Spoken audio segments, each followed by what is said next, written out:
ব্যাঙ্গালোরের ব্যস্ত রাস্তার মাঝে এমন একটা জায়গা আছে যেখানে ঢুকলে আপনার মনে হবে আপনি সোজা দ্বাপর যুগের কৃষ্ণের বৃন্দাবনে পৌঁছে গেছেন। হ্যালো গাইস, আমি সুস্মিতা ব্যাঙ্গালোর থেকে।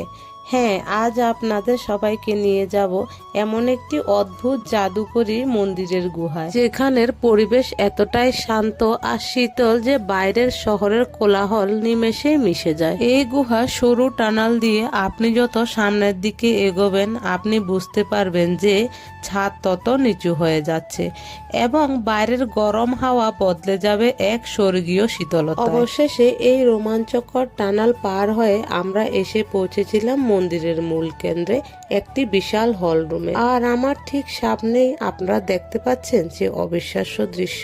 স্বয়ং ভগবান শ্রীকৃষ্ণ তার বাম হাতে ছোট আঙ্গুল দিয়ে পুরো গোবর্ধন পর্বতটাকে মাথার উপর তুলে ধরে দাঁড়িয়ে আছে। ভগবান শ্রীকৃষ্ণ ইন্দ্রের অহংকার ভাঙতে এবং ভয়ঙ্কর ঝড় ও বৃষ্টি থেকে বৃন্দাবনবাসীদের আর পশু পাখিদের বাঁচাতে টানা 7 দিন এই পাহাড়টিকে ছাতার মতো তুলে ধরে রেখেছিলেন। পুরো টানালের পাথরের উপর খোদাই করে ফুটিয়ে তোলা হয়েছে ভগবান শ্রীকৃষ্ণের জীবনের নানান লীলা। পতনাবধ কালীয় নাগের মাথায় কৃষ্ণের সেই বিখ্যাত কালীয় নৃত্যের দৃশ্য।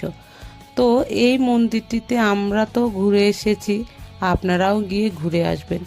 এই মন্দিরে ছোট্ট একটা গোশালাও রয়েছে।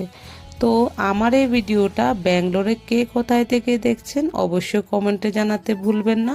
আর কারা কারা এই মন্দিরে গিয়ে অলরেডি দর্শন করে এসেছেন তাও কিন্তু জানাবেন। এমন নিত্য নতুন ভিডিও পেতে আমাকে ফলো করতে ভুলবেন না। দেখা হচ্ছে নতুন কোনো ভিডিওতে। সুস্থ থাকবেন, ভালো থাকবেন, টাটা।